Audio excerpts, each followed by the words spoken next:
Bien, jóvenes. ¿Se escucha? Sí, ingeniero, sí, normal.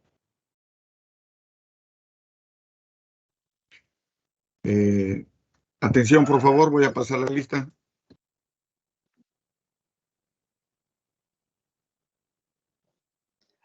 Milagros Cardoso. Presente, ingeniero, buenas tardes. Buenas tardes. Rosa. Berta Chávez.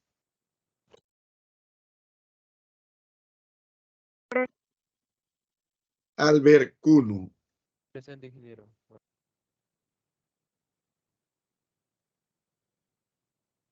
Carol de Souza.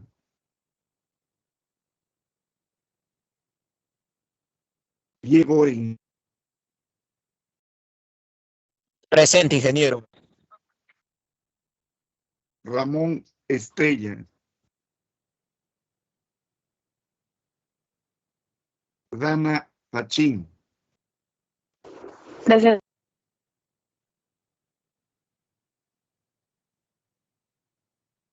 Juan Flores. Presente, ingeniero. Buenas tardes. Juan Flores. Presente, ingeniero. Roy Flores.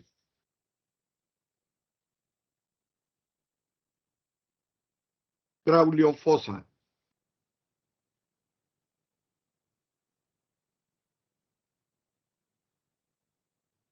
Arlan Barboso. Presente, ingeniero, buenas tardes, Garboso. Darín González. Presente, ingeniero. Roel González. Presente, ingeniero, buenas tardes. Artur González. Presente, ingeniero, buenas tardes.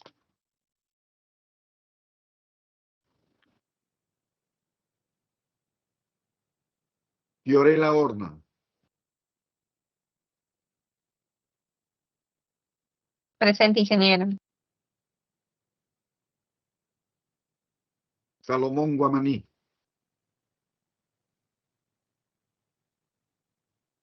Evelyn Guampa. Presente, ingeniero, buenas tardes. Jan Presente, ingeniero, buenas tardes. José Manturano. Yanela Mendoza. Yulisa Mendoza.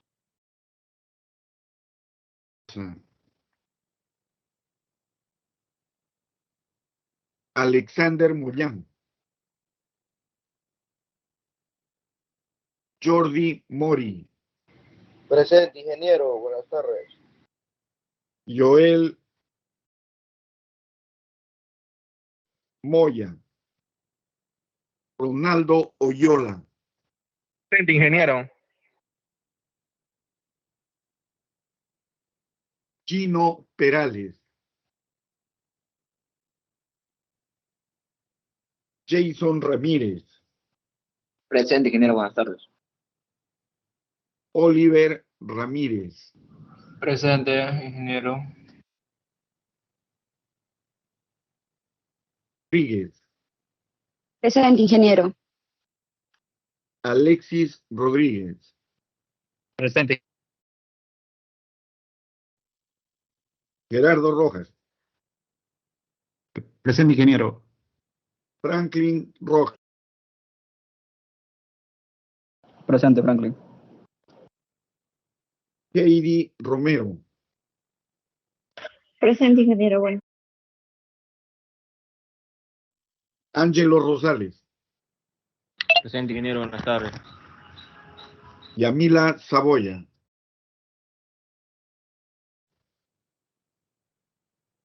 Yamila Saboya.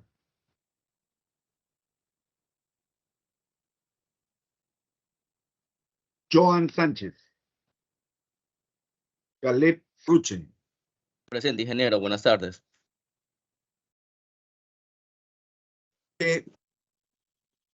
Presente, Cimarra. Kevin Yacolja.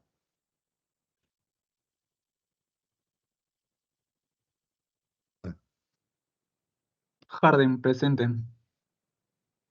Bien, jóvenes. ¿Alguna consulta, alguna observación antes de dar inicio a la clase? Ingeniero y compañeros.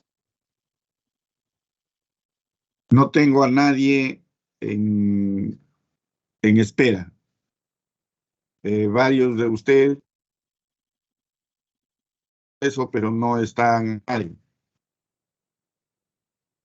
No hay, no figura en la imagen que hay. ¿Ya? Podría mandar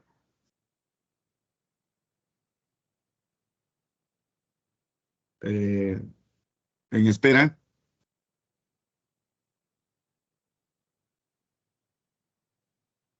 Dígame, señor Salomón.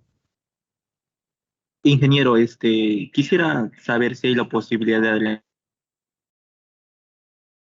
adelantar la 25. No sé si podría hacer eso. A ver, señor Salomón, la aula que piden adelantos, atrasos, suspensiones, correcciones y todo ese tipo de cosas. Está programada. Ustedes tienen su tiempo programado, todos tienen su tiempo programado. En la universidad se programa, ya está programado. Correcto, ingeniero. Muchas gracias. Bien. ¿Alguna otra pregunta?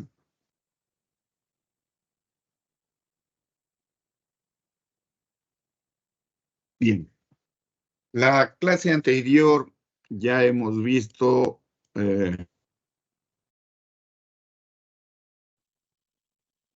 muestra la norma respecto a lo que es alcantarillado. Vamos, pero ya enfocado en lo que es el diseño de redes. Luego de esta, el examen creo es el día, la práctica calificada es el día jueves, me parece.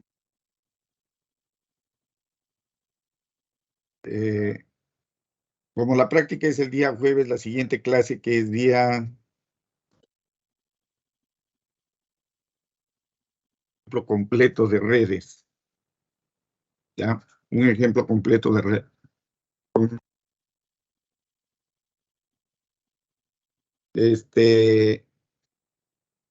No sé, no recuerdo los trabajos, creo que es todavía para febrero, ¿me confirman?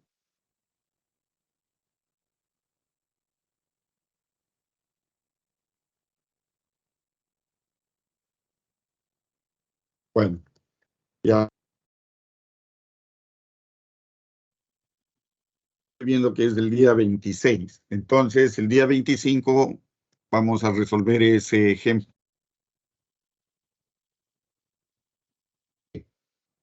En la clase anterior, ejemplos, algunas fórmulas que nos da el reglamento para el cálculo del alcance. Vamos a ver básicamente la teoría de cálculo de lo que son las redes.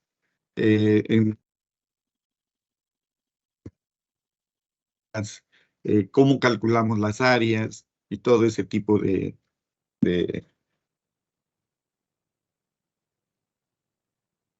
estamos para básicamente diseñar nuestro proyecto. Bien.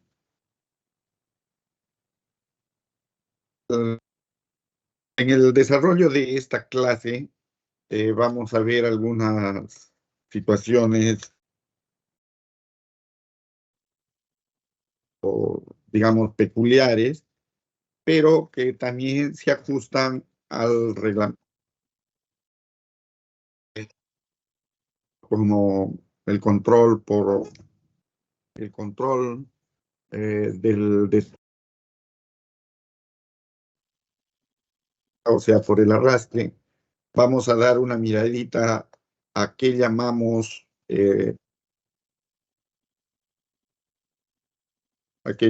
sulfito. Bien. Cuando nosotros, sistema de alcantarillado existente, y debemos, digamos, una ampliación, realizarle un mejoramiento, el procedimiento, tener a la mano el reglamento y utilizar. ¿Recuerdan ustedes que en el reglamento nosotros tenemos el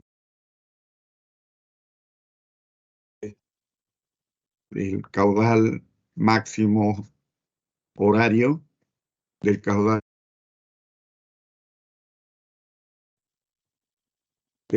promedio?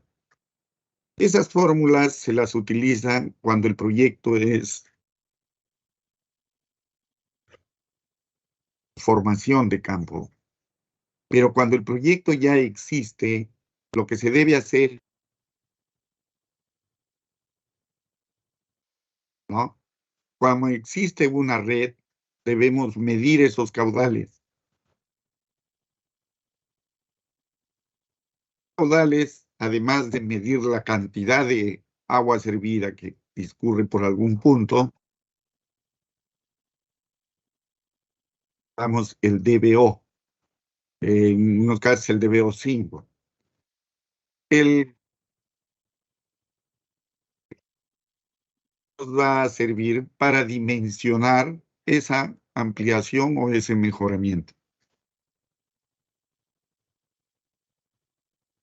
Recuerden ustedes qué porcentaje es, qué porcentaje de agua discurre por los colectores.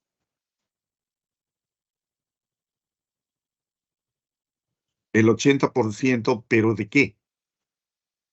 El caudal.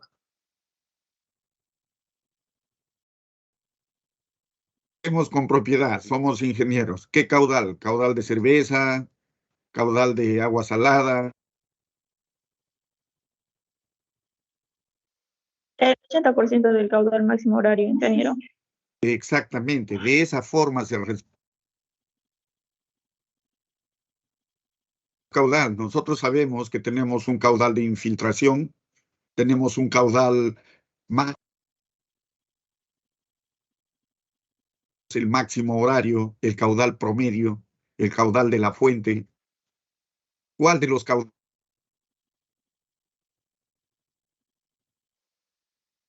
Y lo mismo error cometen cuando responden a las preguntas de su examen. Hablemos con propiedad. ¿Qué caudal discurre por el desagüe?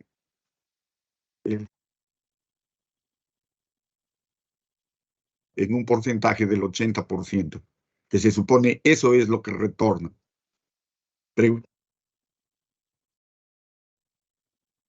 Ustedes, Juanpa Vargas.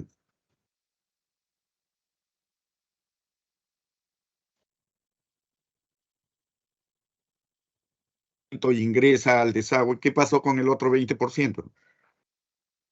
Señorita.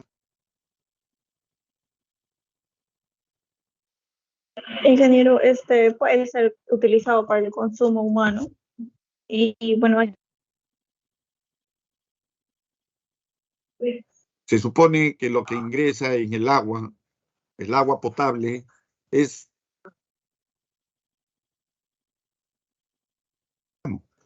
para el ingeniero, consumo humano.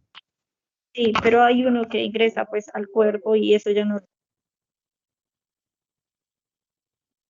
A ver, si yo tomo agua, ¿cuántos vasos de agua tomo?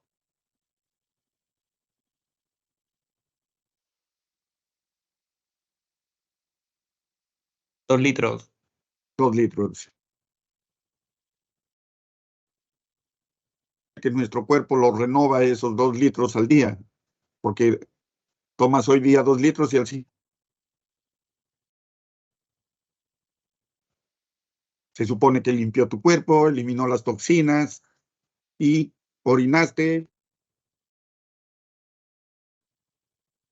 está regresando. Porque en el agua, la dotación, ¿qué considera la dotación? La dotación considera agua para qué cosa.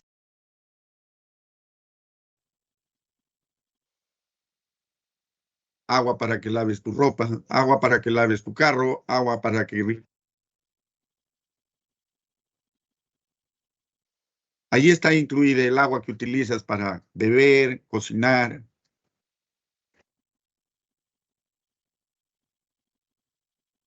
Al desagüe el 80%. ¿Qué pasó con el resto? ¿Qué pasó con el 100% de retorno? Piensen.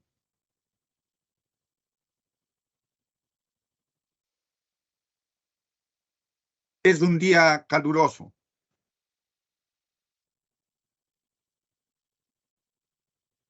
Voy a lavar el carro. Como es un día caluroso, voy a...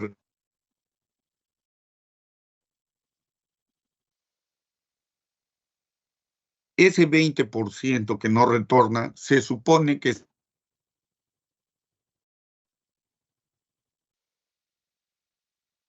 no regresa al sistema.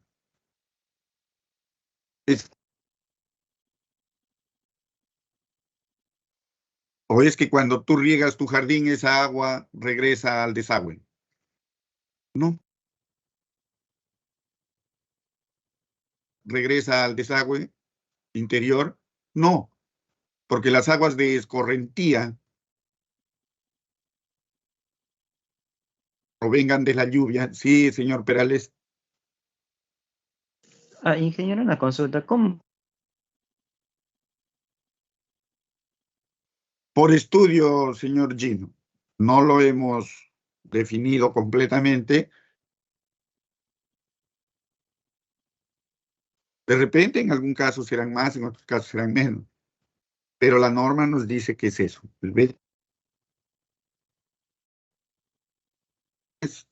Hay varias diferencias. Unos dicen el 20, otros dicen el 10.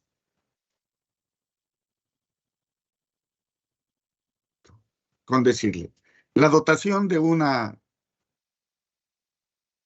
comunidad,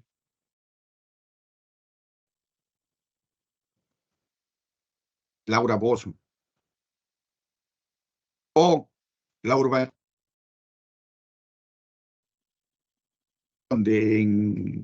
en Miraflores, ¿qué dotación de agua tiene?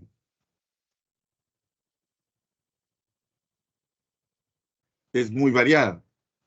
En el asentamiento humano tienen una dotación de 90, de 100 litros. Urbanizaciones, su consumo es de 250 a 300 litros. Pero utilizan al riego de sus grandes extensiones de jardines del campo de golf.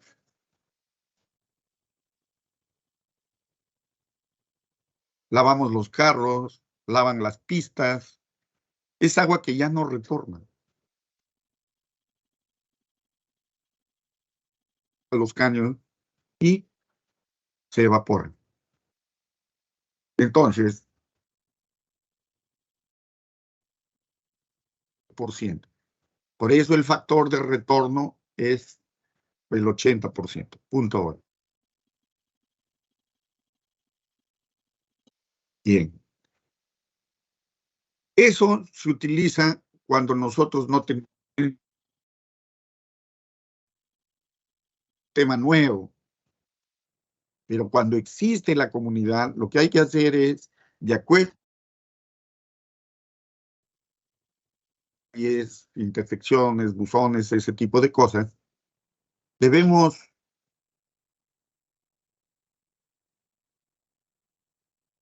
que nos permitan medir el caudal que discurre.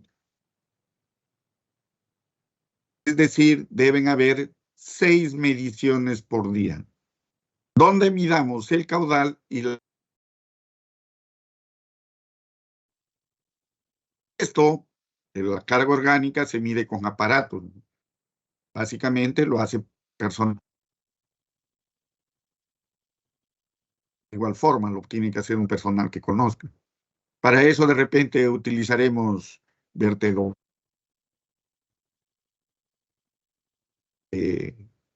Forma de medición de ese caudal. ¿Ah? Nosotros, en esa ciudad que ya existe, debemos hacer una sectorización. El gráfico de la pantalla es la representación de una ciudad. Puede ser el área 1 y el área 2. Son 2 áreas.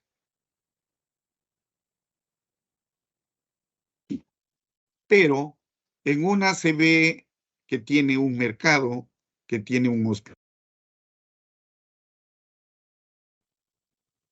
Una de esas áreas elimina una cantidad de agua, ¿sí?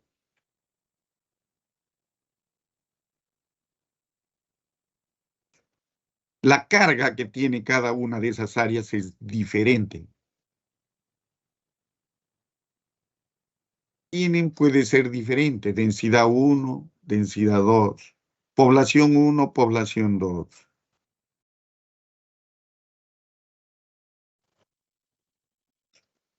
Y el DBO1 o el DBO2 de cada una debe medirse.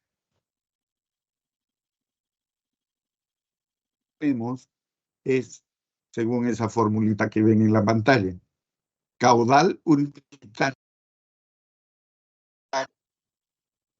El caudal 1 que sale por el emisor, dividido entre el área total ciudad. ¿Sí? Aquí no estoy viendo, vean ustedes, estoy separando lo que es área útil, donde yo vivo, con las... Está toda el área. ¿Lo ven? Y ese caudal que discurre, ¿no?, que estoy midiendo en el alcantarillado, ¿sí? El emisor, donde estoy midiendo, me da un caudal, el Q1. Me da el caudal unitario, o sea, me da un caudal por área. Me da un caudal unitario. Ahora, si yo lo divido en 3 pedazos iguales al área 1,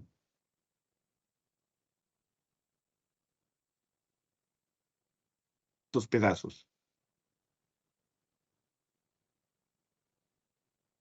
señorita,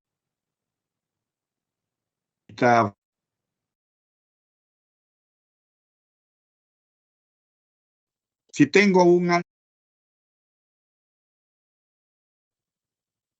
¿cuánto me vale cada pedazo? 1/3, ingeniero. No me vale 1/3. Entre 3. Es el área de qué? 1/3 de una sandía, 1/3 de una fruta. No, con propiedad. El área 1, 1/3. Estamos en lo correcto. Si eso me vale 1/3 de A1,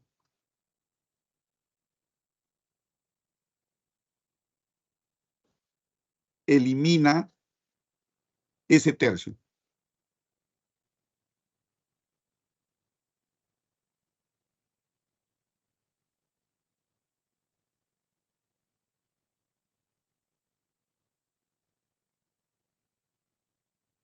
QU sub 1, ¿por qué área?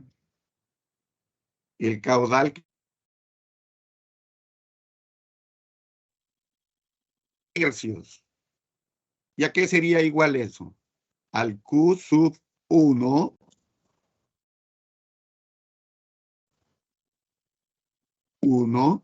tercio. ¿Estamos en lo correcto? Recuerden ustedes que el Q1 es un caudal unitario. Pedacito me botaría esa área multiplicado por el caudal unitario. Este es el caudal. ¿Se entendió, jóvenes?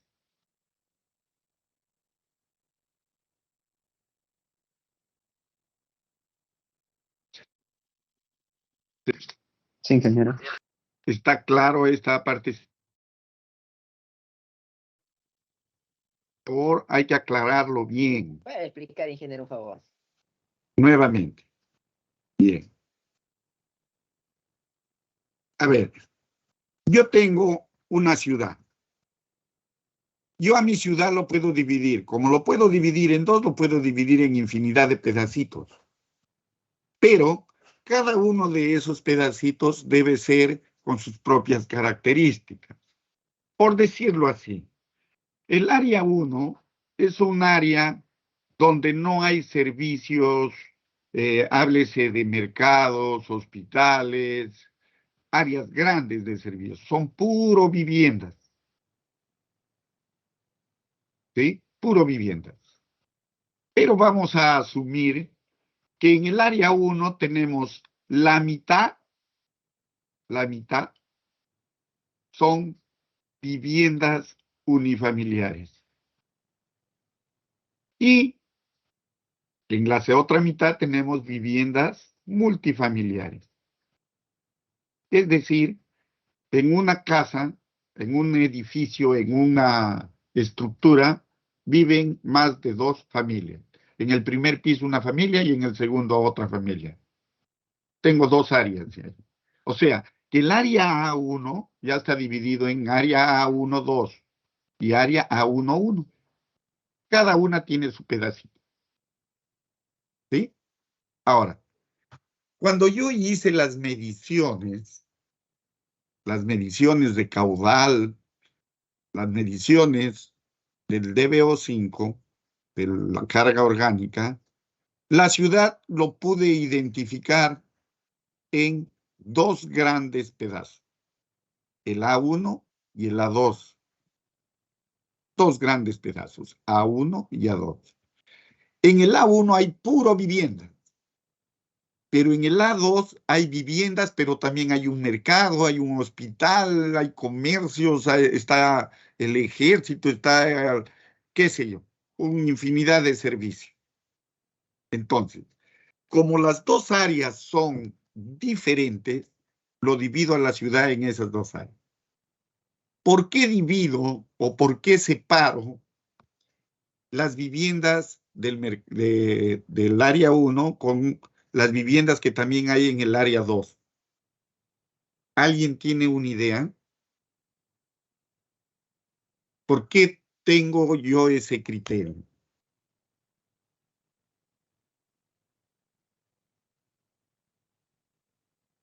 ¿Recuerdan ustedes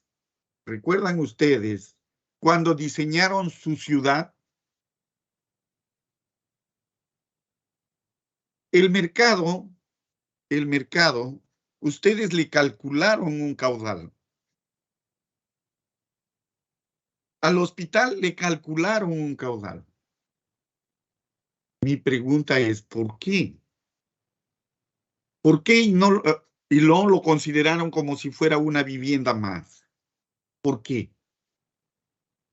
Por la dotación, ingeniero. por la dotación, porque su consumo es diferente. Si nosotros vemos viviendas, multifamiliares, unifamiliares, aproximadamente el consumo es parejo. Si en las unifamiliares consumen 20, de repente en las multifamiliares consumirán 40. No es mucho, pero está distribuido. Pero ¿qué sucede en el área A2? En el área A2 puede haber unifamiliares, multifamiliares, y me va a dar caudales. Pero el mercado es un punto singular de la ciudad, donde el consumo de agua es grande. El hospital también es un punto en la ciudad, donde su consumo de agua es grande. Pero así como consumen, también debe retornar ese consumo al desagüe. Entonces, como ya sé que en el área A1 hay viviendas, sea multifamiliares, unifamiliares, sé que hay viviendas, ¿no? Entonces he dividido a mi ciudad en dos partes.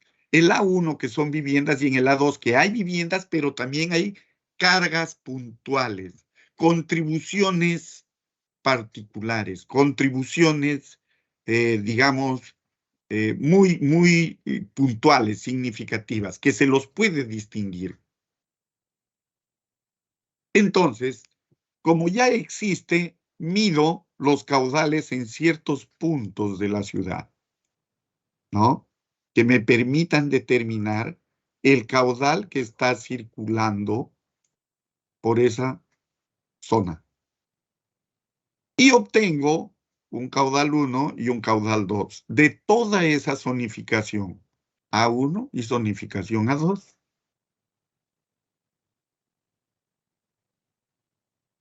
El caudal dividido entre el área me da un caudal unitario. ¿Sí? Me da un caudal unitario.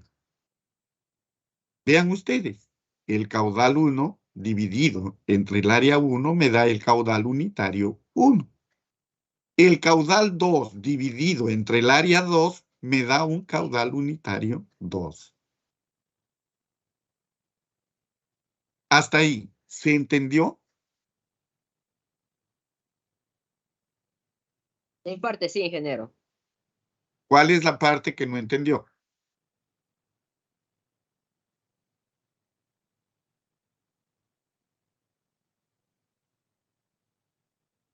Señor Alexis. Nada, ingeniero, de mi parte sí entendí. Bien. Ahora, continuemos. Entonces, yo ya sé que cada una de esas partes, el área A1 y el área A2, ya tengo su caudal unitario. Es Q1 y el Q1, 2. Q minúscula, Q minúscula. Ahora, recuerdan que nosotros dijimos que el área A1 estaba dividido también en dos partes. ¿Sí? No sabemos exactamente dónde están esas viviendas unifamiliares y esas viviendas multifamiliares. Lo ideal hubiese sido separarlas. Ah, esta zona es multifamiliar, esta zona es unifamiliar. Pero en nuestra ciudad eso no se diferencia. No se diferencia. Hay casas de un piso donde viven dos familias. Hay casas de 2 pisos, 3 pisos que solo vive una. Entonces es difícil de definir. Pero por A o B motivos, yo necesito calcular el caudal que elimina esta parte de la ciudad.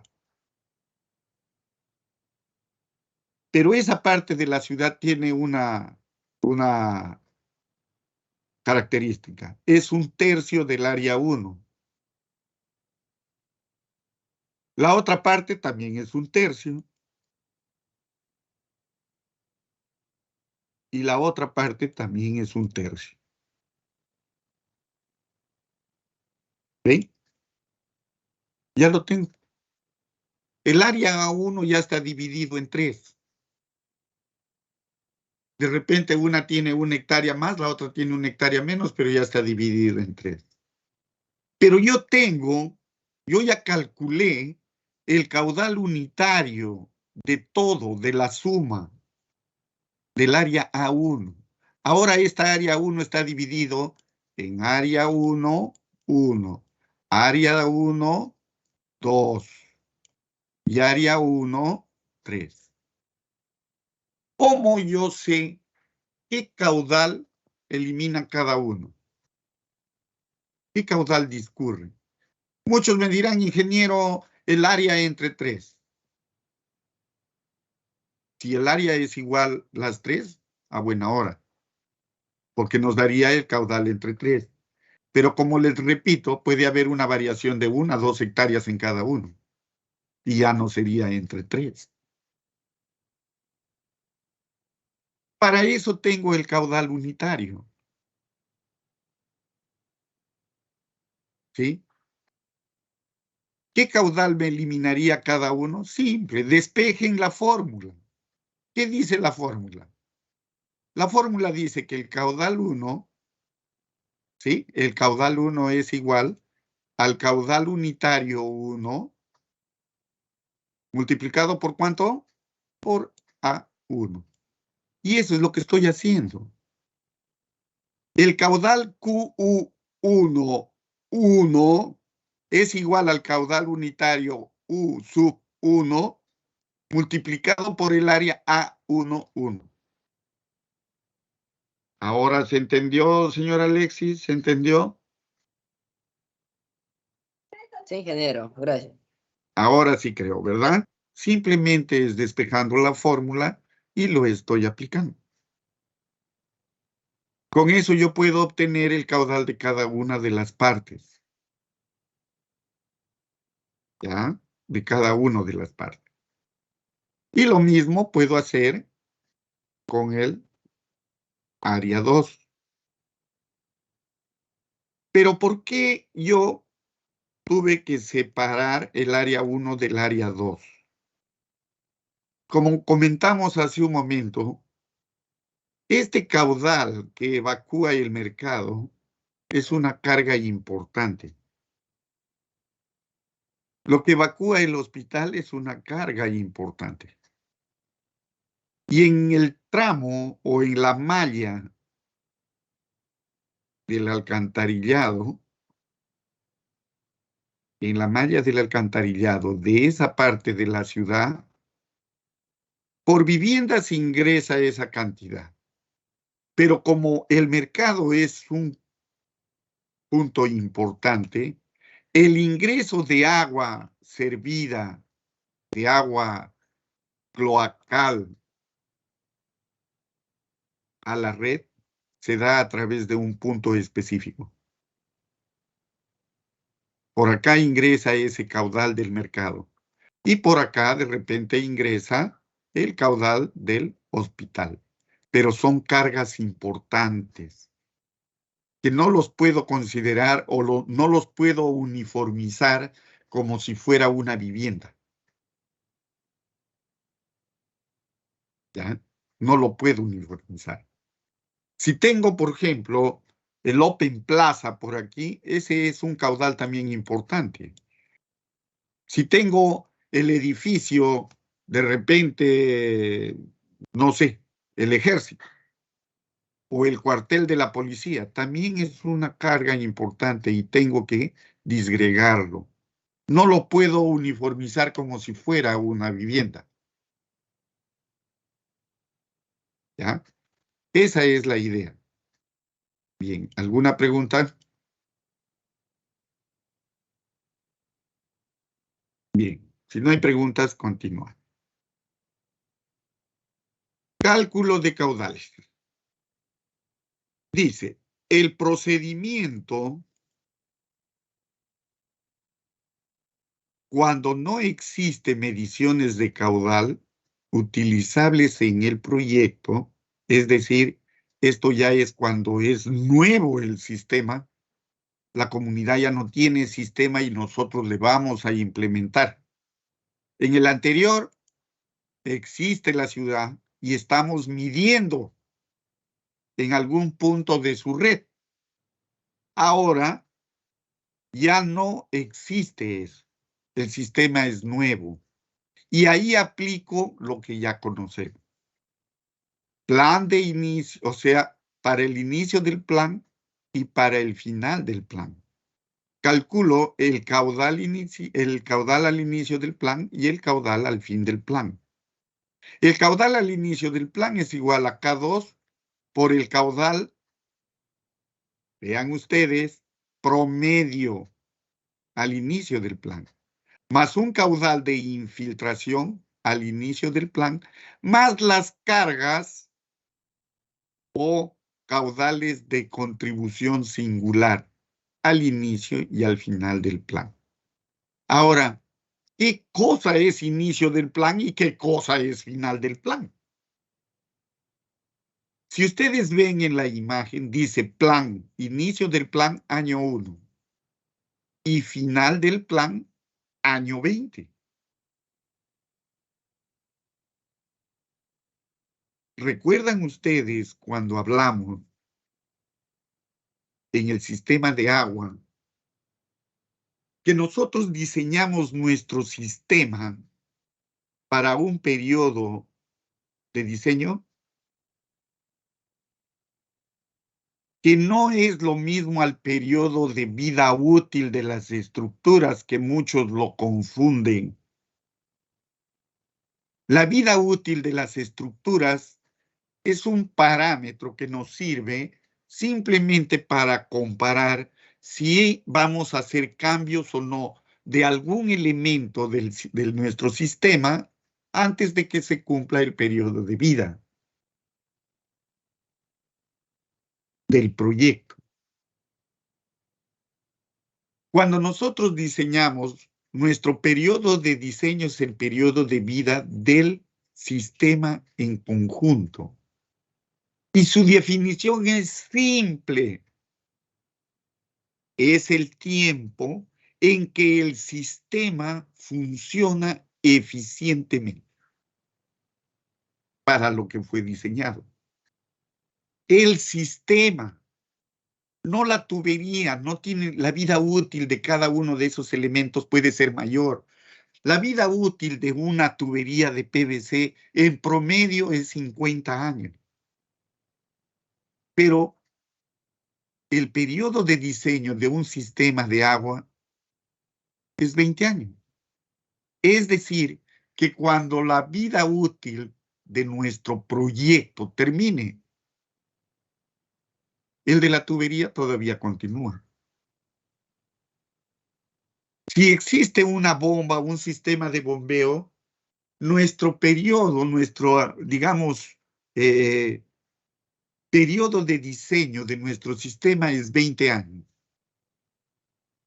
Pero la vida útil de la bomba, en promedio, es 5 años.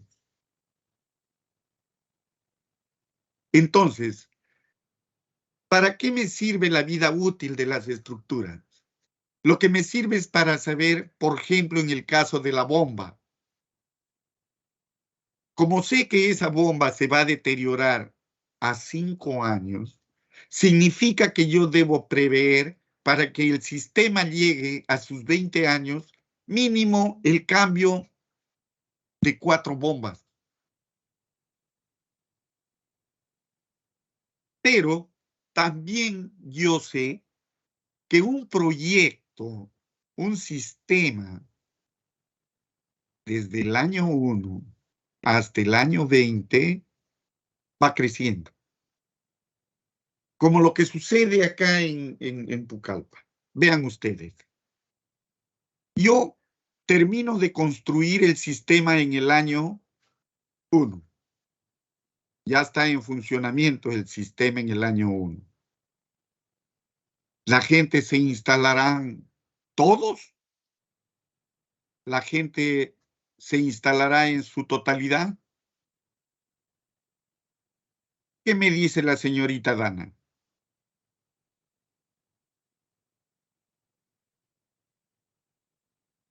En el primer año, ingeniero. Sí, en el primer año. Terminé el sistema. ¿La gente se instalarán todos? No creo en un año toda la población. Pero si yo les estoy dejando ya las instalaciones domiciliarias, yo como constructor, mi contrato es hacer todas esas conexiones.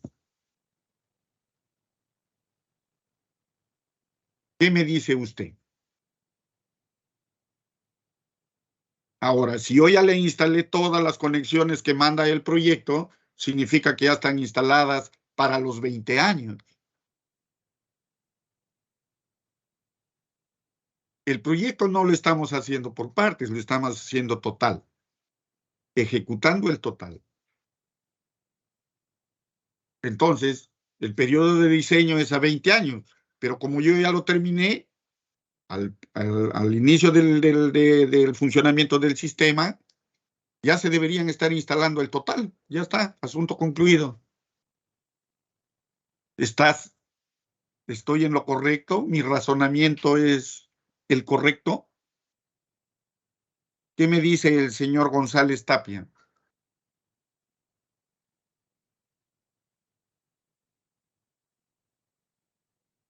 Piensen ustedes, jóvenes. Ustedes ya hicieron su sistema de agua, piensen. El desagüe es al revés, el agua que lo han puesto, han metido al sistema, ahora lo tienen que sacar. Díganme, ustedes ya le pusieron agua a todo el mundo, ya le pusieron agua. Ahora deben sacar esa agua. Recuerden ustedes que ponerle un servicio de agua a una comunidad es darles un problema. Porque así como utilizan el agua y no tienen el desagüe, va a generar charcos, va a generar un montón de cosas. Entonces deben diseñarles ese sistema para solucionarles el problema que ustedes le han puesto agua.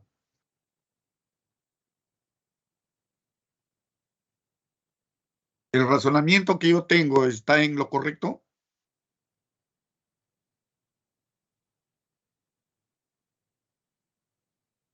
Señorita Mónica Rodríguez.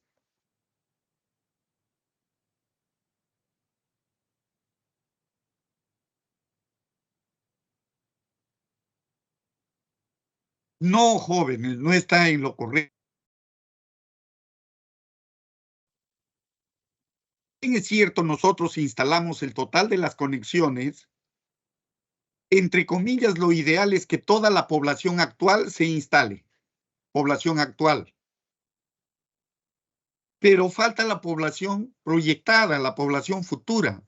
Esa población futura va a ir creciendo a lo largo de ese periodo de diseño. Significa que lo ideal sería que en el año 1 se instale la población actual. La calculada al año 2022, según su proyecto. Eso debería instalarse. Y a partir de ese año empiezan a transcurrir los años del periodo de diseño.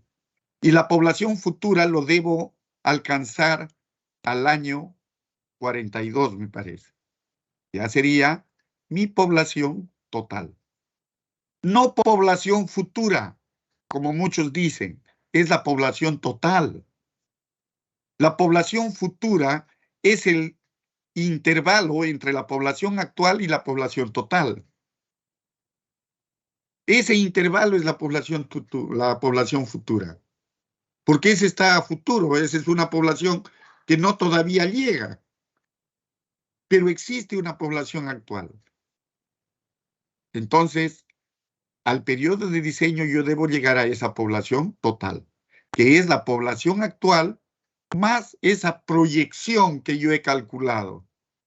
Lo he calculado por el método aritmético, el método geométrico, el método del interés simple, del interés compuesto. He visto por ahí cosas, a las finales he calculado el coeficiente R y el que más se aproximaba a 1 tomaba ese como válido. Calculaba mi población futura, lo que le llaman.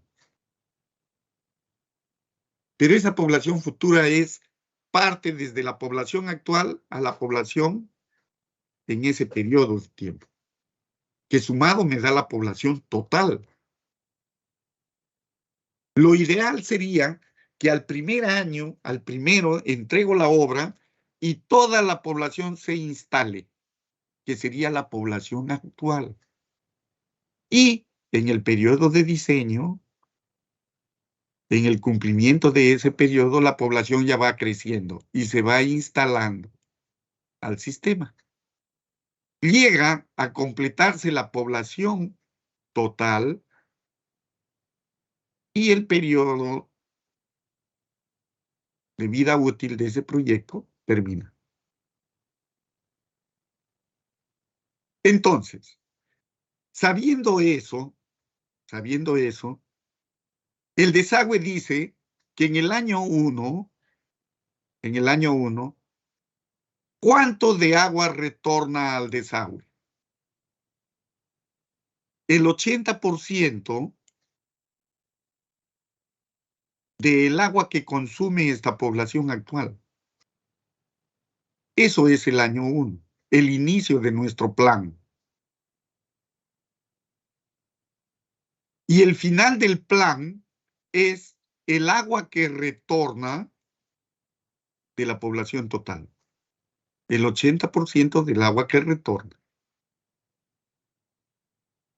¿Sí? El 80% del agua de toda esa población, que toda esa población consume, la población total. ¿Cuánto retorna? El 80%, pero ya del total. Y eso es al final del plan, el año 20. ¿Por qué el año 20? Porque nuestro periodo de diseño es a 20 años. ¿Se entendió pues qué es inicio de plan y final del plan? ¿Se entendió, jóvenes?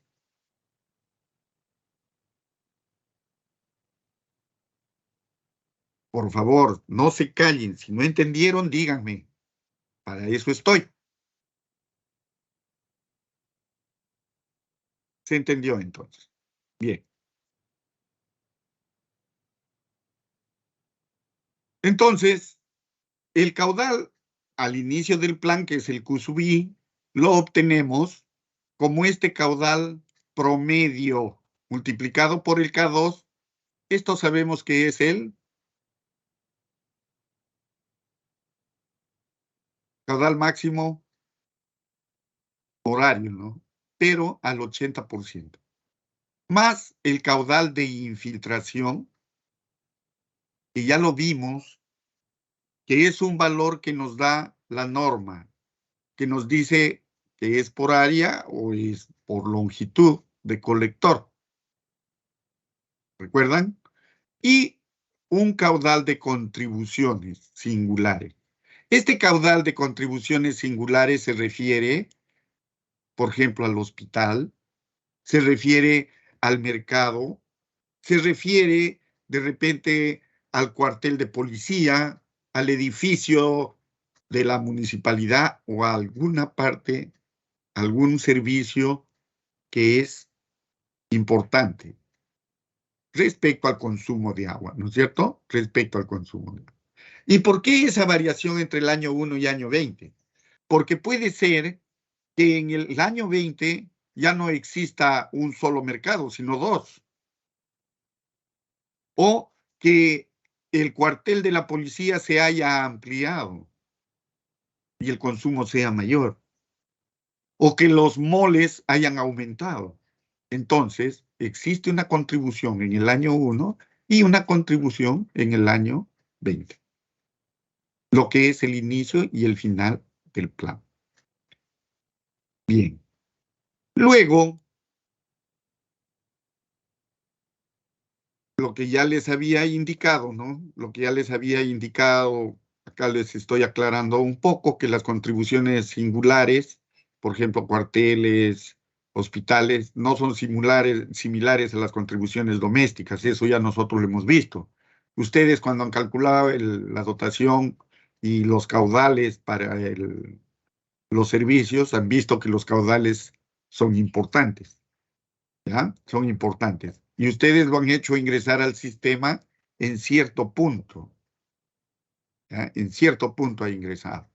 No lo distribuyen como si fuera, digamos, una conexión domiciliaria, ¿verdad? Ustedes lo que han hecho es el caudal unitario en la red de agua, ¿cómo lo han calculado para el diseño de sus redes? ¿Recuerdan? Teníamos el sistema y han dividido en áreas. De repente, si acá estaba el mercado, a este caudal domiciliario le incluías el caudal del hospital, el caudal del cuartel y el caudal de la singularidad que existía, ¿no? Entonces, en el desagüe hacemos lo contrario. Ya no ingresa, sino sale. El caudal doméstico sale en toda el área, pero en los puntos específicos donde se encuentra el hospital, el mercado, ya es un punto donde descarga a la red ese caudal que es del cuartel o del hospital o de cualquiera de las singularidades. Ahora, lo que les indicaba también es que la vida útil de los materiales, por ejemplo, el de la tubería, es por lo general mayor a la vida como proyecto. Nuestro periodo de diseño es 20 años. Pero la tubería, por ejemplo, dura 50. Una bomba, por lo general, con un uso, dura 5 años. Pero si mi proyecto es 20, esa vida sería menor. Como dura 20, entonces yo tendría que ver la forma de cómo, digamos, adquirir ese bien para que el sistema no se paralice. En resumen, son en promedio 4 bombas, ¿no? Entonces ya tiene sus, digamos, particularidades eso. Ahora, cuando hablamos de proyección de la demanda, recuerdan ustedes que nosotros proyectábamos desde el año 0 hasta el año 20. Este es nuestro periodo de diseño. Y en nuestro periodo de diseño teníamos una población que lo calculábamos para el año 0, que era la población actual. De repente en el año 1 no había variaciones y se iba calculando. Y a las finales obteníamos la población en el año 20, que era nuestro periodo de diseño. Ahora, cada una de estas poblaciones consume una cantidad de agua. Y empezábamos a calcular, recuerden, sino que nosotros, ¿qué hemos hecho? Simplemente hemos calculado para el año 20. Eso es lo que hemos hecho. Hemos proyectado nuestra población del año actual al año 20 y hemos obtenido una población. Esa población la hemos multiplicado por la dotación, la hemos dividido entre 86.400 y obteníamos nuestro caudal promedio. Ahora, ese caudal promedio multiplicado por el K2 o el K1 y obteníamos nuestros caudales máximos diarios y máximos horarios. En el desagüe es lo mismo. Yo tengo el caudal máximo horario que consume cada uno, que consume la población en cada uno de esos años. Si yo lo multiplico por el 80%, ya tengo el caudal de retorno ¿de quién? De ese sistema al desagüe en cada uno de los años. Entonces, este cuadrito lo he puesto para que ustedes visualicen eso. ¿Ven? En las dos últimas columnas que tengo, evacuación de aguas residuales. Se supone, si vemos en el cuadro anterior, año 1, la población, la cobertura. Esta cobertura es cómo van incrementándose las conexiones. ¿Sí? Eso no tanto nos interesa. Lo que a nosotros nos interesa es más lo que es población. ¿Sí? Ahora, la pregunta es, se supone que ustedes en su proyecto ya diseñaron el área de expansión urbana. Tienen el área actual y el área de expansión urbana. La población va a ir requiriendo eso. Entonces, tienen que ir calculando qué área van a ir ocupando año a año. Porque mi población actual ocupó todo mi área actual. La proyección del área de población va del año 0 al año 20, ¿no? Del año 1 al 20. ¿Recuerdan ustedes que ustedes en su ciudad tienen un área proyectada que se va a ir ocupando? ¿Sí? Que se va a ir ocupando. Ahora recuerden que el área actual tiene una densidad que digamos se llama actual. Es el área de mi ciudad entre la cantidad de habitantes actuales. ¿Sí? ¿Cuántas hectáreas tiene nuestra ciudad en promedio? Promedio de 30 hectáreas, me parece. 30 hectáreas. Yo tengo una población. Mi población actual en promedio es algo de 10,000, creo. Entonces son 10,000 entre 30 hectáreas. Voy a tener cierta cantidad de habitantes por hectárea. Eso va a ser en mi área actual. Pero recuerden ustedes que obtuvieron una proyección de población. Proyectaron su población. Y en base a esa proyección de población, ¿no? Ese número que proyectaron, digamos, tengo 10,000 en el actual, yo proyecté, ¿y cuánto tuve? Digamos unos 8,000. Si yo tuve 8,000, significa que mi población total en el año 20 es 18,000. ¿Cierto? ¿Estamos en lo correcto? ¿Me están llevando? ¿Me están siguiendo? Bueno, supongo que sí. Entonces, la población que yo tengo, la población futura, es 8,000. Estos 8,000 necesitan un área para vivir. Y ustedes proyectaron esa área que necesitaban para vivir, que es el área de expansión urbana. ¿Recuerdan ustedes que esa área iba a estar dibujadita con líneas punteadas? ¿Sí? Yo tengo acá mis manzanas de la población actual, pero tengo un área de expansión. Muchos lo han dividido o lo han puesto a un costado, otros lo han puesto alrededor. Bueno, indiferente de eso. A lo que yo quiero llegar es que el área actual tiene una densidad, pero ustedes, estos 8,000, que es, digamos, lo que ya va a venir a futuro, le han distribuido un área. Y esa área es una densidad, digamos, futura, que es a qué igual a la población, a esta población, 8,000, entre el área que ustedes le han destinado ahí. Significa que la densidad actual va a ser menor a esta densidad futura. Y cuando yo le dé la dotación a esto, estas áreas punteadas van a consumir más agua que las otras, porque su densidad es mayor. Ahí hay más gente que en las otras. Y eso deben definirlo cuando calculen. Es decir, cuando yo calculo, ya llegaremos, les voy a mostrar para que tengan una idea. Yo calculo las áreas de aporte, las áreas de aporte a mis colectores.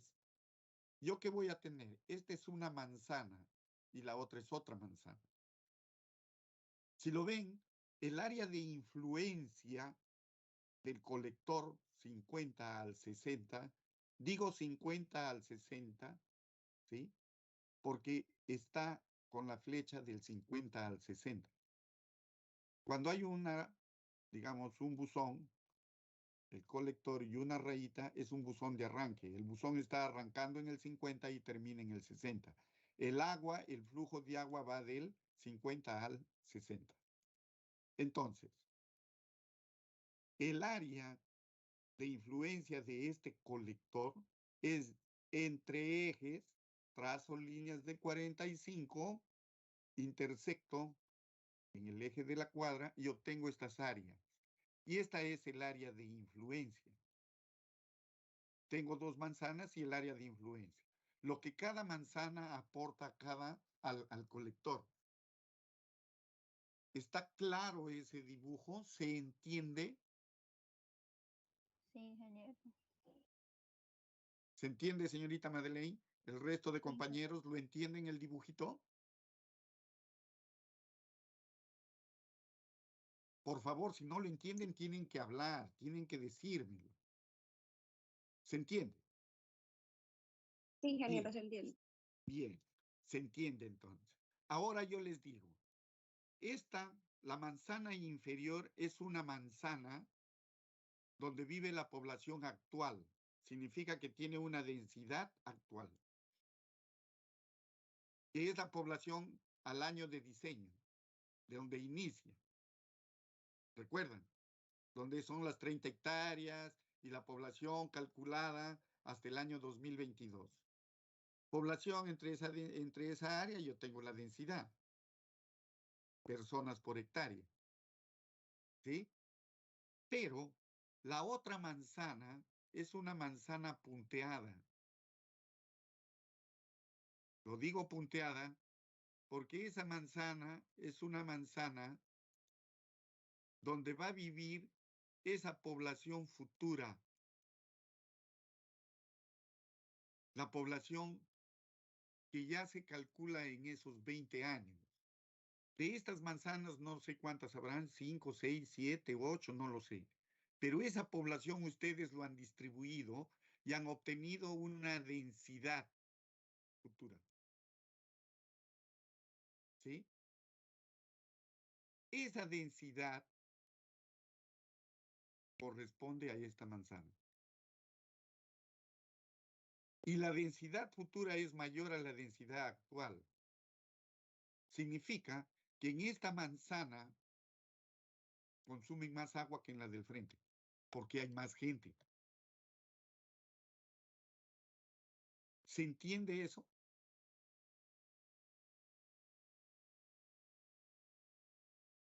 Creo que sí. Entonces, cuando yo calcule los caudales de aporte a mi colector, significa que de esta área que está, digamos, en la parte inferior del colector, hay un caudal Q1. Pero el caudal de arriba de la manzana superior es un caudal Q2. Y Q2 es mayor que Q1, porque la densidad es mayor. Y eso es lo que ustedes deben estudiar, definirlo. ¿Ya? Bien. Luego, vamos a ver la determinación del coeficiente para cálculo de redes. Existen dos los coeficientes. Uno ya es el que vimos, por área. El otro coeficiente es por unidad de longitud. El que vimos hace un momento es la contribución por unidad de área. ¿Recuerdan? Eso es lo que hemos visto. La contribución por unidad de área. Pero existe dos. El otro es la contribución por unidad de longitud.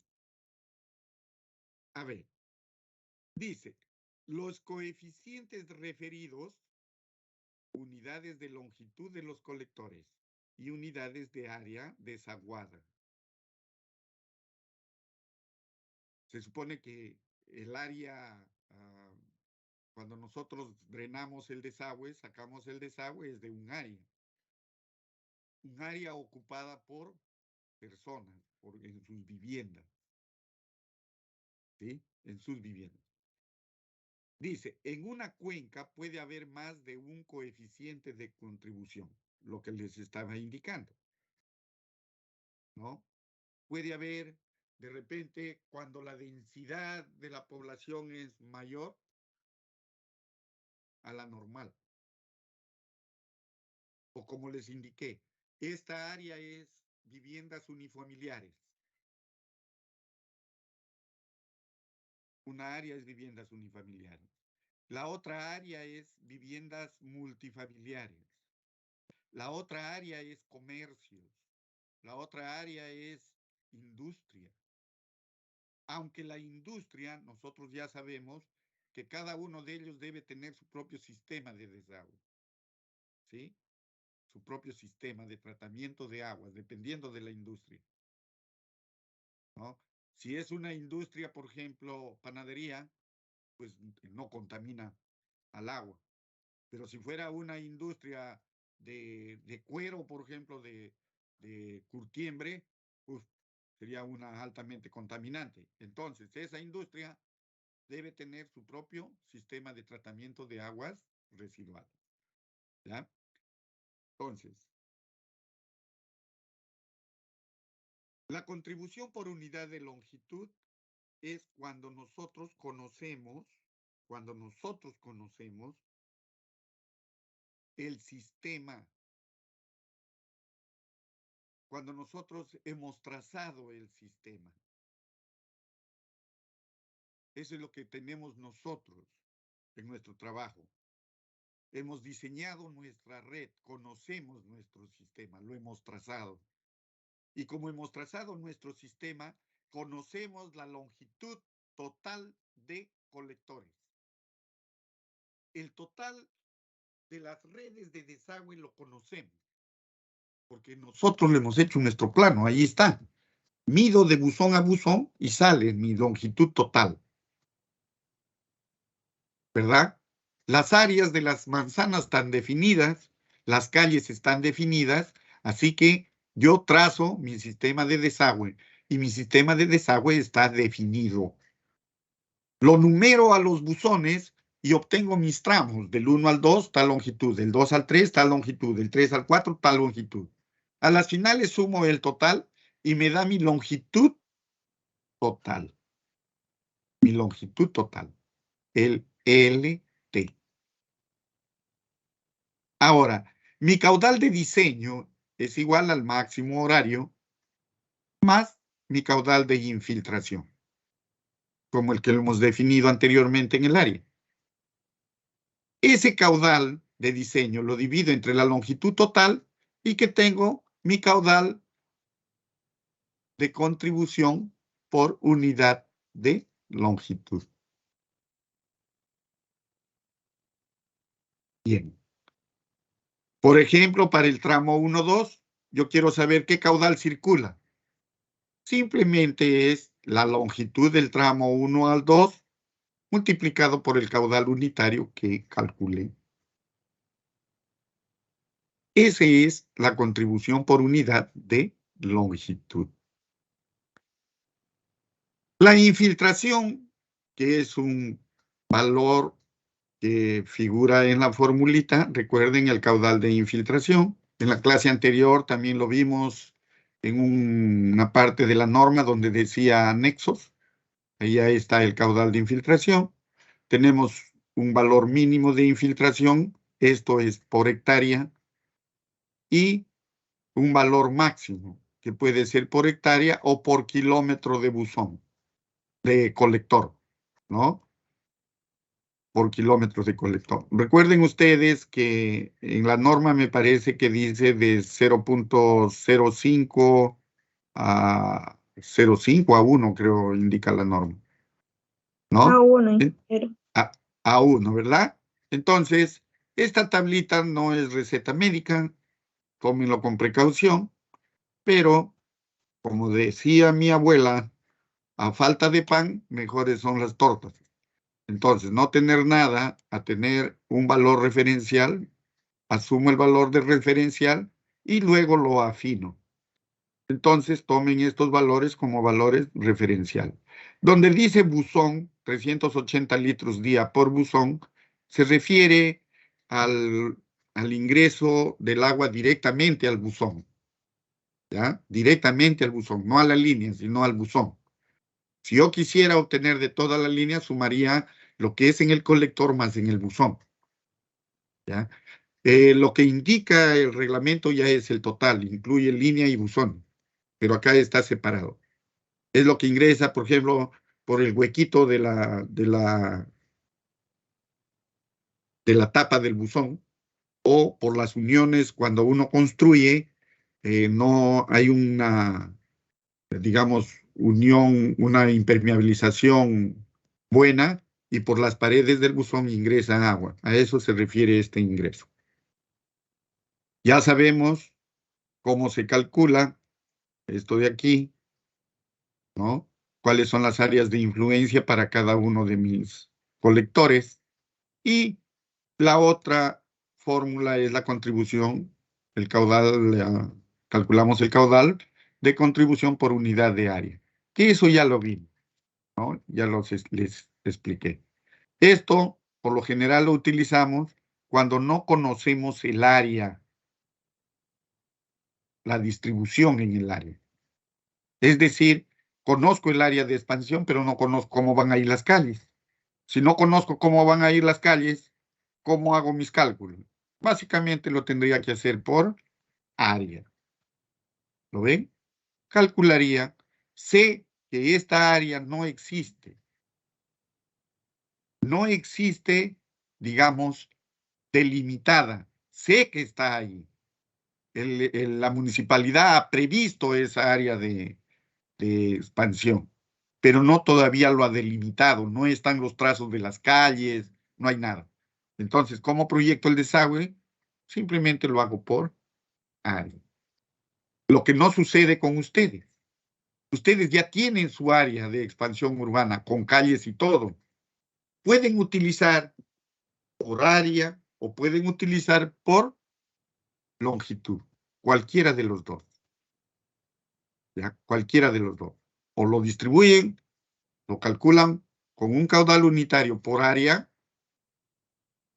donde me va a dar este valor, o lo calculan por longitud, que me va a dar este valor. ¿Sí? Porque las dos situaciones ustedes ya la conocen.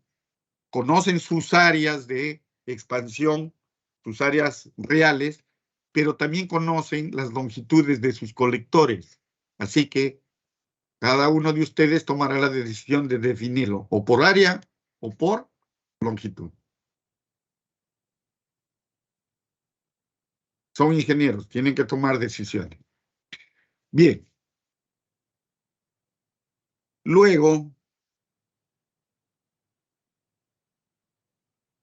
como recomendaciones generales, dice, para la determinación de los coeficientes de cálculo se consideran las contribuciones domésticas y las aguas de infiltración. Las contribuciones singulares significativas como las industrias, las escuelas, hospitales, no se considerarán en el cálculo del coeficiente de contribución. ¿Recuerdan que les hice el dibujo de la ciudad? Los colectores. Entonces, cada una de esas colectores tenía un área de influencia.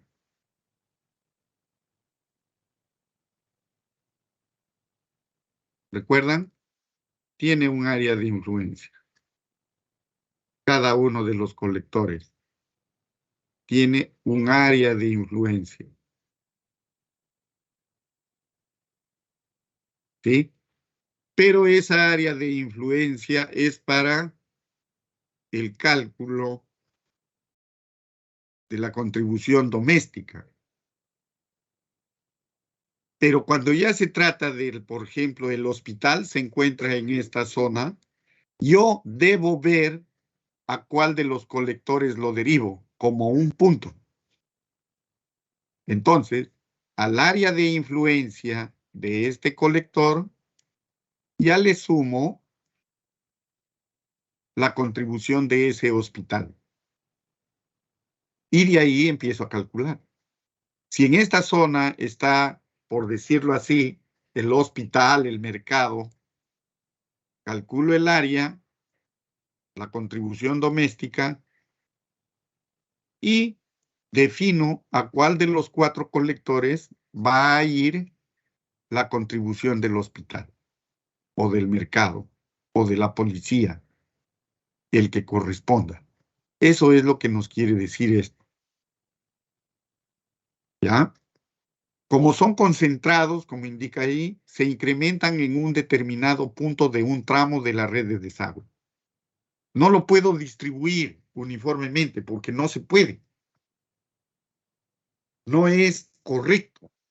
Tengo que hacerlo ingresar en un punto determinado, en alguno de esos colectores. Bien. Criterios hidráulicos para el dimensionamiento de las tuberías de desagüe. Existen 3 criterios. El criterio hidráulico, el criterio de autolimpieza y el criterio de control de sulfito de hidrógeno. El criterio hidráulico sí lo considera el reglamento nacional. El de autolimpieza también lo considera el reglamento. Pero el control de sulfitos ya no lo considera. Pero ese es un problema que sí se da hasta en la actualidad y lo veremos más adelante.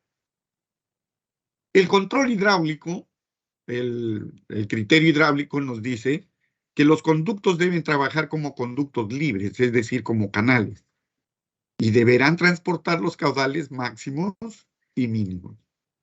Cuando hablamos de caudales máximos, estamos hablando de caudales año 1, año 20, inicio de plan, fin de plan. Cuando hablamos de plan, estamos hablando año 1, año 20. Tengan cuidado.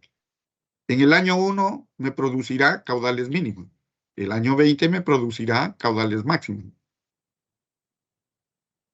El de autolimpieza, ahí entra lo que se llama la tensión tractiva. Cuando ya lo vimos, ya vimos algo de lo que era tensión tractiva, ¿no? Es la fuerza que se genera en las paredes del conducto cuando el agua fluye. Ese arrastre que genera esa tracción. Y el control de sulfitos es, sabemos que dentro de los desagües se producen gases, ¿no? Gases, anhidrido sulfúrico, metano, un montón de gases. Pero hay un gas que con el ambiente húmedo que existe en el interior de la tubería de desagüe se transforma en ácido sulfúrico. Es un ácido sulfúrico que corroe, deteriora y deteriora las tuberías, no a todas. Los deteriora, por ejemplo, a las tuberías de asbesto cemento, a las de concreto, a las de hierro. Pero ahora sabemos que el PVC es una tubería la más usada, es inmune al ácido sulfúrico. Pero, como acá en Pucallpa, en otras ciudades, todavía existe en el diseño, en el trazo de la ciudad, tramos con tuberías de concreto, tuberías de asbesto. Y por eso le vamos a dar una miradita a esto que es el control de sulfitos de hidrógeno. En realidad este es un problema que genera el colapso de esas tuberías, el hundimiento de la vía por la falla de la pared de las tuberías. Y para ese cálculo se lo hace a través del índice de Pomeroy. Bien. Antes, hasta ahora a veces lo utilizamos, pero ya para otros fines. Pero recordarán que ustedes no de repente, en el Reglamento Nacional de Construcciones nos daban una velocidad de autolimpieza para el diseño. Y esa velocidad de autolimpieza en el desagüe era la que nos generaba esta velocidad de 0.60. Es decir, yo debía inclinar al tubo de desagüe de tal forma que me produzca una velocidad de 0.60 o mayor. De tal forma que los sólidos que se podrían sedimentar o acumular en el fondo de la tubería sean arrastrados por esa fuerza. ¿Y cómo lo aseguraban? Se aseguraba que la velocidad de flujo sea mayor a 0.60. ¿Recuerdan ustedes cuando estudiamos canales en mecánica de fluidos 2? La velocidad para evitar la sedimentación de arenas en el canal era mayor a 0.60. Entonces, este criterio de autolimpieza se ha utilizado teniendo en consideración este criterio, ¿no?, de arrastre de arenas. Ahora, ¿por qué arenas? Por lo general es un material que ingresa al sistema de alcantarillado cuando llueve y lava las calles e ingresa por esos huecos de los buzones o por las conexiones cerradas de los usuarios, ¿no?, que meten el agua de su jardín al desagüe, cosa que no debería ser. Pero esas partículas son básicamente arenas y limo, ¿no? Otro de los criterios que tenía el Reglamento Nacional de Construcciones era que los primeros 300 metros debería tener una pendiente mínima del 1%. Eso generaba que la tubería se vaya enterrando en una profundidad grande. Los primeros 300 metros. Si hoy iniciaba, ¿no?, con un buzón de 1,20 m, que era la altura mínima, en 300 metros al 1%, se incrementaba 3 metros, más el 1,20 m llegaba a un buzón de 4,20 m. Y 4,20 m, excavar zanjas es algo antitécnico. Entonces, esto ya quedó atrás. Ahora ya se utiliza otro tipo de criterio. Y es el criterio de la tensión tractiva y de la autolimpieza. Por lo general, las velocidades mínimas que necesitamos son 0.30 metros por segundo cuando el material sedimentado es orgánico. Solo materia orgánica. No estábamos hablando de mezcla, orgánico. Pero cuando existe una mezcla de materia orgánica con partículas como arenas, limos, ya que son partículas inorgánicas, como una gelatina que se vuelve en el desagüe, para arrastrar ese material se necesita velocidades de 0.75 metros por segundo. Ahora, 0.30 metros por segundo lo podemos utilizar en los colectores iniciales, ¿sí? Y en los colectores principales, que nosotros lo conocemos como interceptores, bueno, como colector principal, la velocidad debería ser 0.75 metros por segundo. Y en los emisores, que ya lleva la mayor cantidad de caudales, la velocidad debe ser 0.90 metros por segundo. Entonces, cuando nosotros calculemos la velocidad que tiene el flujo en el interior de nuestros desagües, de acuerdo al tipo de tubería, chequearemos la velocidad. Ahora, el régimen hidráulico de escurrimiento en las tuberías de desagüe debe ser como canales, conductos libres, ¿sí?, en todas las tuberías. Pero si son sifones, ¿no?, o líneas de impulsión, sí trabajan como conductos forzados. Ahora, los emisores pueden trabajar como conducto libre o como conducto forzado. Acá ponen un ejemplo, ¿no? Conducto forzado, por ejemplo, los emisores submarinos. El emisor submarino es el que descarga el agua en el mar, pero lo descarga a una cierta profundidad, no al aire, sino a una cierta profundidad, por eso es submarino. Y para que descargue, se supone que debe tener cierta carga hidráulica para que salga con fuerza y lo elimine. Ahí, en ese tramo, funcionará como conducto forzado. Bien. El criterio de autolimpieza, ¿no? Que ya interviene este criterio de tensión tractiva, reemplaza ese criterio de autolimpieza que se utilizaba para evitar la sedimentación de las arenas, ¿no? Ahora, al utilizar este criterio de tensión tractiva, debemos calcular esa fuerza mínima que necesita para que el flujo arrastre los sólidos. ¿Sí? Para que el flujo arrastre a esos sólidos. Bien. Como escurrimiento dice a media sección, esto se utilizaba antes, y a sección plena.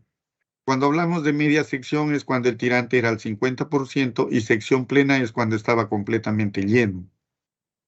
¿Ya? Completamente lleno. Cuando estaba a media sección, la velocidad debería ser menor de 0,60. Y a media sección tiene que ser mayor a 60. Pero este criterio de que debe ser como canal, ¿no? Como conducto libre, el trabajo de esa tubería se refiere a que debería existir una parte de la sección del tubo libre para los gases que genera el agua de desagüe, para que se pueda ventilar, circular. Porque si no existiera eso, esa ventilación, se podrían generar presiones, ¿ya? Podrían generarse presión. Lámina mínima. En Brasil, acá hacen unas comparaciones con el Brasil porque básicamente nuestra norma es copia control C, control V de la norma brasileña, pero bueno. En el Brasil, por ejemplo, los tirantes para la lámina mínima, cuando hablamos de lámina mínima, estamos hablando del tirante de agua, ¿no? De ese Y, que lo conocemos, tirante. Dice que debe ser el 20% del diámetro. Recuerden ustedes que D significa que este Y es igual a 0,2 de D. Eso es en Brasil, ¿no? Lo que utilizan en Brasil en zonas dependientes, es decir, en zonas inclinadas, ¿ya? Para el caudal al inicio del plan. Últimamente ya, bueno, están utilizando otros criterios, ¿ya? Inclusive nos dicen, por ejemplo, que en Francia utilizan la cuarta parte, el 25%, o la quinta parte, que también es el 20%. Tensión tractiva. ¿Qué es tensión tractiva? Ya lo vimos anteriormente, ¿no? Fuerza que genera el flujo. Es una fuerza que genera, un esfuerzo que genera el flujo en las paredes de la tubería. Si vemos la imagen, es una porción de fluido en el canal, en la tubería de desagüe, que tiene un peso, ¿no? Y tiene una fuerza paralela a la cara del tubo, a la pendiente. Y es la fuerza PT. P es el peso. Teta es el ángulo de inclinación, ¿no? El perímetro mojado, la longitud del tramo considerado y el peso específico del agua, que es el peso específico entre el volumen. El volumen sería esta área hidráulica multiplicada por la longitud considerada. Esa área por L nos daría este volumen. Por el peso específico me daría el peso considerado. Básicamente aquí lo que estoy haciendo, recuerdan ustedes ya por sus estudios de resistencia de materiales, mecánica de suelo, saben que un esfuerzo tangencial, una fuerza paralela al plano de contacto, me genera un esfuerzo tangencial. El PT, que es la fuerza paralela al plano, perímetro mojado por la longitud, que me da un área. ¿Sí? El perímetro mojado es esa circunferencia que está en contacto con el fluido. Por la longitud me da un área. ¿Sí? Fuerza entre área me da un esfuerzo. Ese esfuerzo es la tensión tractiva. ¿Sí? Desarrollo, teta es el ángulo de inclinación, ¿no? Sabemos por nuestros estudios de análisis matemático, de matemática, que cuando el ángulo es pequeño, el ángulo es igual a la función. Pero también sabemos que cuando el seno de ángulo, siendo el ángulo pequeño, muy pequeño, el seno del ángulo es igual a la tangente del ángulo. Eso me da la posibilidad de cambiar este seno de teta por la tangente de teta. ¿Sí? Me da la posibilidad. Pero yo sé que la tangente de teta es la pendiente de esa tubería. Cuando son pequeñas, no estoy hablando de grandes inclinaciones. Estamos hablando de pequeñas inclinaciones. Por eso estamos hablando de ángulo pequeño, no de grandes inclinaciones. Yo reemplazo todo esto en la fórmula anterior y obtengo que la tensión tractiva, ¿no?, en kilogramos por metro cuadrado es igual al peso específico por el radio hidráulico por la pendiente. ¿Sí? Eso es en kilogramos por metro cuadrado. Para obtenerlo en pascales lo multiplico por la gravedad. Y yo lo obtengo en pascal. Esa es la tensión tractiva. Ahora, si nosotros queremos que esta partícula que se ha detenido sea arrastrada, tendré que ver que el flujo me genere una fuerza, me genere una tensión. Esa tensión tractiva que necesito para que esa partícula inicie su movimiento aguas abajo se llama tensión tractiva crítica. Pero esa tensión se genera por la inclinación que va a tener mi tubería. ¿Sí? Entonces, yo voy a obtener mi tensión tractiva crítica para una pendiente determinada. ¿Ya? Bien. Luego, tengo esta determinación empírica de la tensión tractiva mínima. Es una fórmula que lo ha calculado el señor Schultz, ¿no? Y me dice que la tensión tractiva mínima que necesito para que empiece el movimiento de esa partícula de arena es este coeficiente C, F, ¿no? Que es una constante que vale de 0.04 a 0.8. Tiene ciertos criterios para seleccionar uno o lo otro. ¿Ah? Multiplicado por el peso específico del material de fondo, es decir, de la arena que está en el interior de la tubería, menos el peso específico del agua, multiplicado por este diámetro, el D, que es el diámetro de la partícula en ese rango de porcentaje que pasa del 90 al 95. Se supone que si yo voy a arrastrar partículas que están en ese rango del 90 al 95, habrá partículas mayores que se quede, pero ya sería en un porcentaje del 5% o del 10%.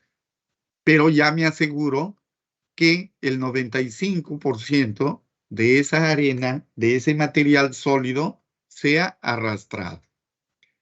Y acá está. Cuando las arenas, o sea, el material que se encuentra dentro del colector, son arenas limpias, utilizo el 0.04. Pero si ya está esa arena pegajosa, ¿no? Ya está envuelta con materia orgánica de color negro, apestoso, utilizo el 0.8. ¿Sí? Utilizo el 0.8.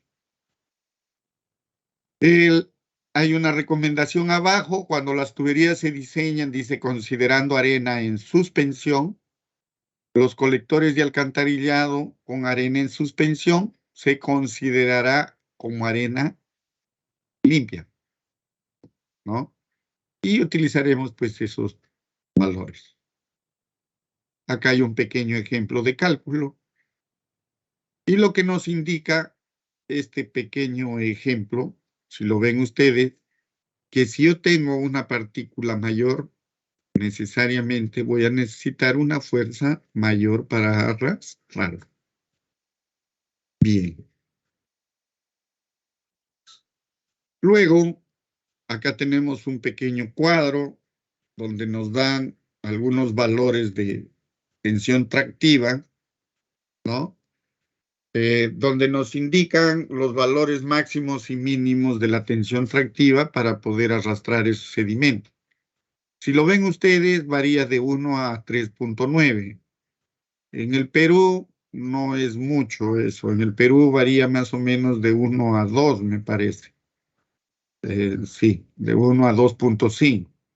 Cuando hablamos de 1 a 3.9, significa que al interior del desagüe ya hay piedras, pues no, grandazas. Ya eso no es, en el Perú no se da eso. Ya, a pesar de que ingresa agua de escorrentía, no ingresan, por decirlo así, gravas de gran tamaño. Y la fuerza atractiva que necesito para eliminar esa no llega a 3.9. Por lo general, solo llega a 2.5. Ahora, cuando diseñemos nuestros colectores, en nuestro trabajo, para colectores de inicio, donde inicie el tramo, utilizaremos 1, colectores secundarios de 1 a 1.5, colectores principales de 1.5 a 2 y el emisor de 2 a 2.5. ¿Ya? Si yo utilizo estas tensiones tractivas, voy a evitar los cálculos minuciosos que tengo que hacer. Pero ¿cómo calcule la tensión tractiva? Si tengo una menor y necesito, por ejemplo, obtuve 0.5 de tensión tractiva, pero necesito 1. ¿Qué hago? ¿Quién me dice?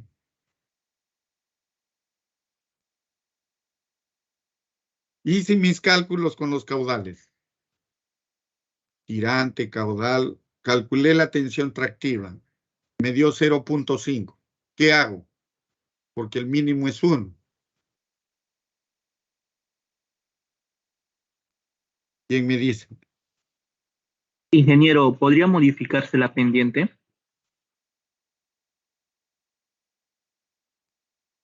Exactamente. Exactamente. El peso específico no va a variar porque es la misma agua. El radio hidráulico puede variar porque puede aumentar la velocidad y disminuir el tirante. Pero para que disminuya ese tirante y aumente la velocidad, debe variar la pendiente. Entonces, cuando yo necesite incrementar la tensión tractiva, debería incrementar la pendiente. ¿Recuerdan ustedes que antiguamente, lo que les comenté, los primeros 300 metros deben tener el 1%.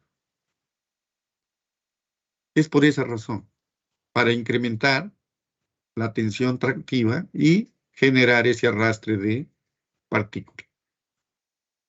Bien. El criterio de tensión tractiva y control de sulfitos lo veremos la próxima clase. Y el problemita que quedaría pendiente. ¿Ya? El problemita pendiente. Nos quedamos en la 54. Bien, jóvenes. Voy a pasar nuevamente lista.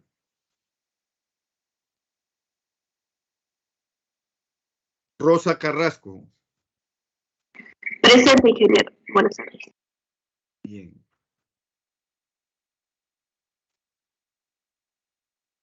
Carol de Souza. Presente, ingeniero. Buenas tardes. Braulio Fosa.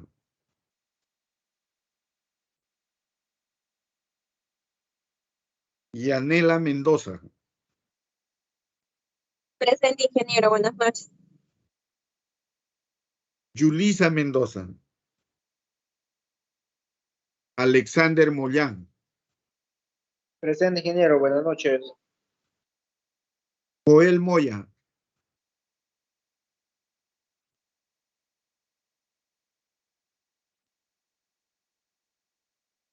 Yamila Saboya. Presente, ingeniero. Buenas noches. Joan Sánchez.